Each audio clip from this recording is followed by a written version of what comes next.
Hello दोस्तों, channel पर आपका स्वागत है। इस कहानी में एक ऐसी वास्तविकता है जहां हर जगह रोबोट हैं और वे बच्चों के सबसे अच्छे दोस्त बन जाते हैं, लेकिन एक छोटे लड़के का रोबोट बाकी सभी से अलग होता है।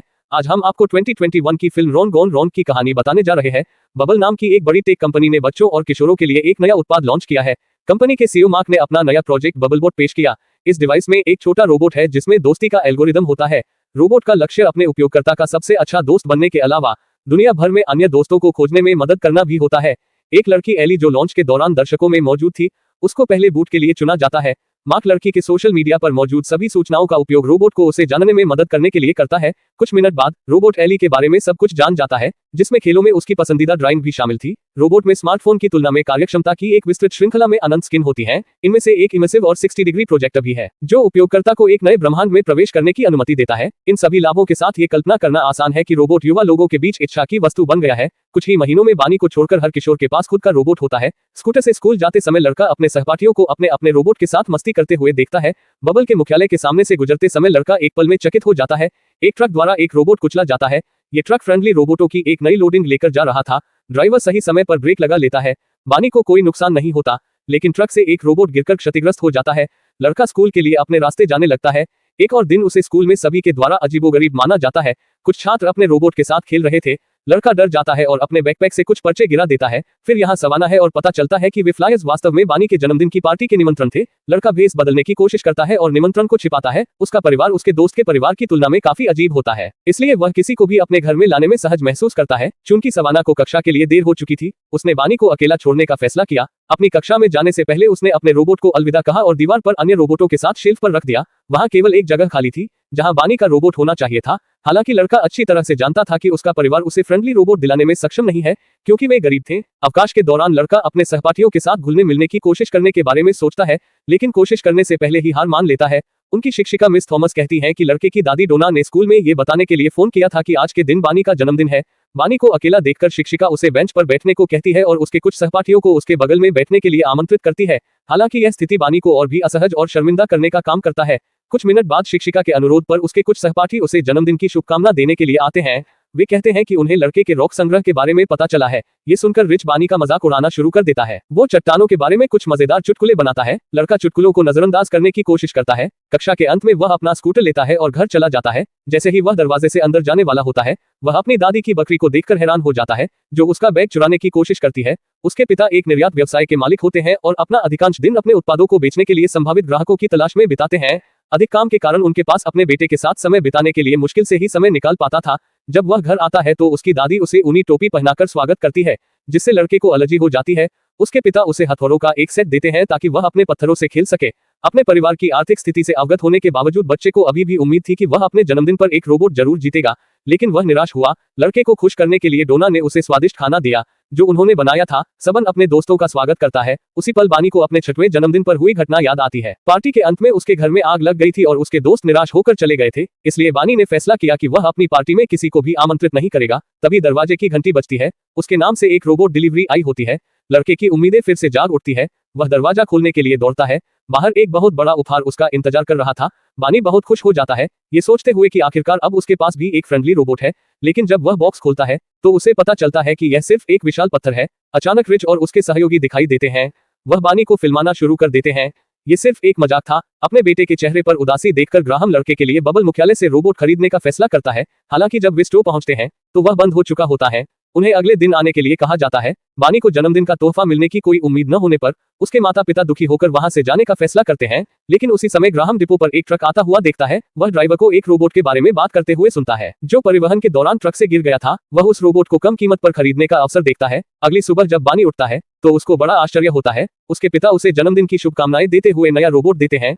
बानी उनको शुक्रिया अदा करता है। जब वह रोबोट को चालू करने की कोशिश करता है तो उसमें कुछ गड़बड़ी होने लगती है। रोबोट टूटने लगता है, लेकिन कुछ ही मिनटों में वह अपने रोबोट को ठीक करने में कामयाब हो जाता है। रोबोट उठता है और लड़के को उसे बबल नेटवर्क से जोड़ने के लिए कहता है, लेकिन बानी को नहीं पता था कि ये कैसे करना है, क्योंकि उस रोबोट को कानूनी रूप से पंजीकृत नहीं किया गया था।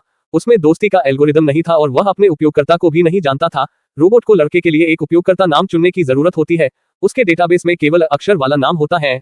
वह उसे एडम कहना शुरू कर देता है। अन्य नामों तक पहुंचने के लिए उसे बबल नेटवर्क से कनेक्ट होना होगा। ये जानते हुए भी कि उसका रोबोट नॉर्मल नहीं है, फिर भी वह उसे स्कूल ले जाने का फैसला करता है। वह अपने सहकर्मियों को अपना नया रोबोट दिखाने के लिए और इंतजार नहीं कर सकता था। तभी रोबोट लड़के के सामने से तेजी से निकल जाता है और कुचला जाता है। बानी उसे ट्रक के नीचे से निकालता है। रोबोट की बैटरी खत्म हो जाती है क्योंकि इसका फंक्शन सौर ऊर्जा से नहीं जुड़ा होता। इस घटना के बाद लड़का रोबोट को अगले दिन लेकर जाने का फैसला करता है। जैसे ही बानी जाने लगता है, वह रोबोट को अपने कमरे में रहने और उसके बारे में जितना संभव हो उतना सीखने के लिए कहता है। जब वह घर लौटता है तो वह देखता है कि उसका कमरे की सारी चीजें बिखरी हुई है और रोबोट भी गायब है। अचानक वह एक शोर सुनता है जो रसोई से आ रही होती है। वह चेक करने के लिए जाता है। वह अपनी दादी को रोबोट के साथ मेज डांस करते हुए देखता है। रोबोट ने पता लगाया कि लड़के के अंडरवियर का साइज 100 है और तापमान 11 डिग्री सेल्सियस है, जो उसके अस्थमा इनहेलर के पिघलने वाले बिंदु से 9 डिग्री सेल्सियस कम है। इन सभी घटनाओं के बाद बानी इस निष्कर्ष पर पहुंचता है कि उसका रोबोट दोषपूर्ण है। वह उसे स्टोर से बदलने का फैसला करता है। रास्ते में रोबोट एक पार्क में रुकता है जहां वह रिच और उसके दोस्तों से मिलता है। लड़का क्रोधित हो जाता है और उसे थप्पड़ मार देता है। हालांकि छोटा रोबोट बदला लेता है और जवाबी कार्रवाई के साथ वह भी उसे थप्पड़ मारता है। वे लड़ने लगते हैं। रोबोट वहां से भाग जाता है। अन्य रोबोट स्थानीय पुलिस को बुलाने लगते हैं। बानी और उसका रोबोट पुलिस के आने से पहले भागने में सफल हो जाते हैं। लड़का अपने रोबोट से उत्साहित हो जाता है और वह फैसला करता है कि वह अब उस रोबोट को नहीं बदलेगा। हालांकि एक पुलिस अधिकारी उन्हें खोजने में कामयाब हो जाता है और उन्हें सीधे बबल मुख्यालय ले जाता है। वहां बानी को पता चलता है कि उसके रोबोट का कोई पंजीकृत उपयोगकर्ता नहीं है। लड़के की दादी कबूल करती है कि उन्होंने इस रोबोट को अवैध रूप से खरीदा था। विक्रेताओं में से एक उसके रोबोट को श्रेडर में ले जाता है ताकि यह और कोई समस्या न खड़ी करे। बानी समझाने की कोशिश करता है कि उसका रोबोट केवल उसे बचाने की कोशिश कर रहा था, लेकिन कोई भी लड़के की बात नहीं सुनता। अब बानी अपने दोस्त को बचाने का फैसला करता है। हालांकि विक्रेता को पता चल जाता है कि वे भागने में सफल हो गए हैं। वह बिक्री प्रबंधक ब्री से संपर्क करता है। वे पूरे स्टोर में लड़के की तलाशी करते हैं। आखिरकार वे उन्हें ढूंढ लेते हैं। ब्री उन्हें बाहर आने के लिए कहती है। अब बानी फंस चुका था। वह महिला को नकली रोबोट देने का फैसला करता है। उस रोबोट के नष्ट हो जाने के बाद लड़का कार में बैठ जाता है, जबकि उसकी दादी पुलिसकर्मी से बहस करती है। तभी उसी समय लड़का असली रोबोट को बैग से बाहर निकालता है और कहता है कि वह उसे सिखाएगा कि उसे दोस्त कैसे बनाना है। रोबोट अब खुद को रॉन नाम के रूप में पेश करता है और लड़का रोबोट को उसे बानी कहने के लिए कहता है। जब वे घर पहुंचते हैं तब लड़का रॉन को खलिहान में ले जाता है, जहां रोबोट को उसका पहला लेसन दोस्ती करना सिखाता है। कुछ दिनों के लगातार लेसन के बाद बानी रॉन को पहाड़ों में सैर कराने के लिए ले जाता है। जब वे शहर के नजारे को निहार रहे थे तब लड़का उसे बताता है कि उसकी मां की मृत्यु तब हो गई थी जब वह सिर्फ 2 साल का था। तभी अचानक रॉन चट्टान से गिर जाता है और सवाना के घर तक लुढ़कता हुआ पहुंच जाता है। लड़की अपनी सहेली के साथ लाइव व्लॉग्स बनाने के लिए तैयार हो रही थी। तभी अचानक रोबोट प्रकट होता है, लाइट पकड़ता है और पूल में गिर जाता है, जिससे एक बड़ा शॉर्ट सर्किट होता है। कुछ ही देर बाद बानी आता है और रॉन को बचाने के लिए पानी में कूद जाता है। वह सवाना की पार्टी को खराब करने के लिए उससे माफी मांगता है और लड़की से कहता है कि वह उसके रोबोट के बारे में किसी को भी न बताए। लड़के के जाने से पहले सवाना रॉन को एक मित्र आमंत्रण भेजती है। बानी उसे समझाता है कि उसका रोबोट दूसरों से अलग है और आमतौर पर वह दोस्त नहीं बनाता। ये सुनकर लड़की डर जाती है और कहती है कि अगर कोई रोबोट दोस्त नहीं बनाता तो वह बेकार है क्योंकि यह उसका काम है। रॉन इस नई खोज के बारे में उत्सुक होता है। इससे पहले उसे नहीं पता था कि उसका काम बानी के लिए नए दोस्त बनाना था। फिर भी लड़का अपने सहपाठियों की बात नहीं मानता।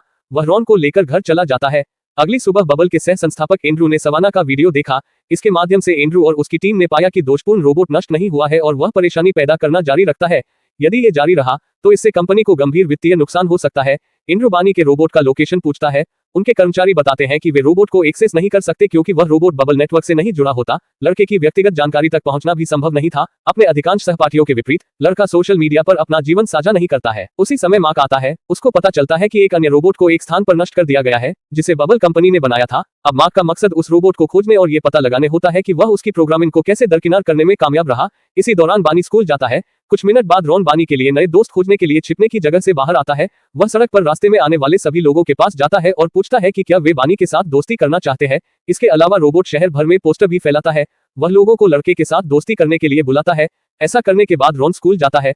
उसे देखने के बाद बानी कमरे से बाहर निकलने का बहाना बनाता है और अपने रोबोट के पीछे दौड़ता है। अवकाश की घंटी बजती है और सभी छात्र अपने अपने रोबोट को लेने के लिए जाते हैं। रॉन बानी को सूचित करता है कि वह उसके लिए कुछ दोस्तों को लाया है। जल्द ही उसे पता चलता है कि वह मुसीबत में है। छात्र एक समूह बनाते हैं। बानी वहां जाकर पता लगाता है कि क्या हो रहा है। रॉन ने बानी को अपने द्वारा बनाए गए नए दोस्तों से मिलवाया। उनमें एक पागल बाइकर, एक तोता और एक बूढ़ी औरत शामिल थी। यह उतना भी बुरा नहीं था जब रोबोट उसे एक अन्य दोस्त से मिलवाता है, एक बच्चा जिसे उसने उसकी मां के व्यस्त रहने के दौरान चुराया था। सब कुछ और भी बदतर बनाने के लिए बबल टीम भी स्कूल में आ जाती है और बानी को प्रिंसिपल के कार्यालय में बुलाया जाता है। रिच रॉन से पूछता है कि उसने उस दिन उसे कैसे मारा, क्योंकि रोबोट किसी भी तरह की हिंसा नहीं कर सकते।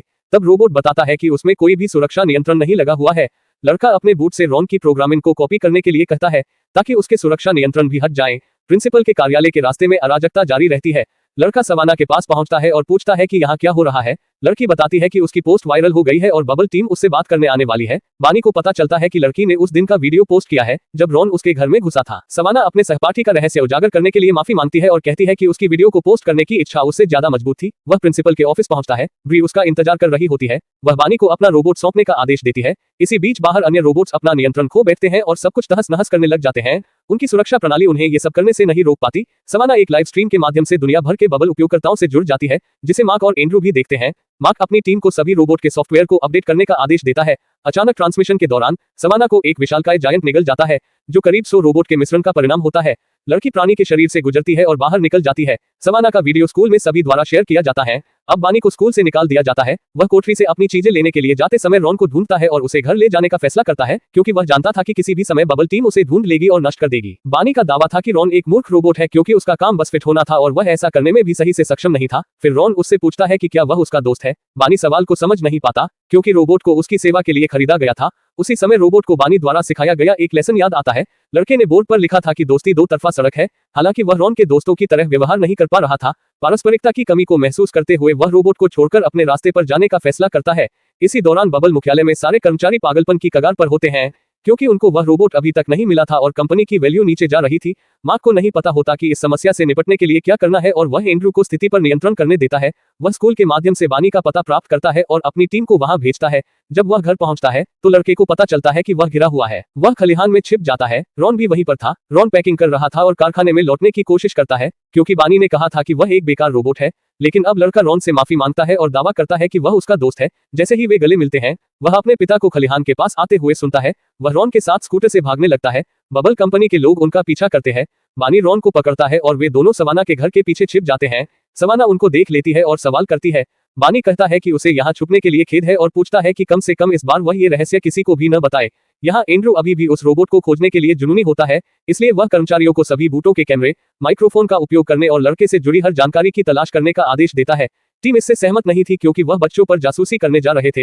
हालांकि उस समय एंड्रू प्रभारी था, इसलिए उन्हें उसके आदेशों का पालन करना पड़ा। इधर जंगल में बानी और रॉन अच्छे दोस्तों की तरह मस्ती कर रहे थे, यह न जानते हुए भी कि अब आगे क्या करना है या उस जगह पर कैसे जीवित रहना है। बानी अपने रोबोट को वापस पाकर काफी खुश था। रात के दौरान वे आश्रय और आराम के लिए एक झोपड़ी ढूंढते हैं, क्योंकि वे जानते हैं कि अगले दिन उन्हें नई चुनौतियों का सामना करना पड़ेगा। बानी के पिता और दादी रात को सवाना के घर बानी के बारे में पूछने जाते हैं। वे उसके सभी सहपाठियों के घर जाकर पता करते हैं, लेकिन उनमें से कोई भी नहीं जानता था कि वह कहां पर है। सवाना भी कुछ नहीं जानने का दावा करती है, क्योंकि वह इस बार बानी को धोखा नहीं देना चाहती थी।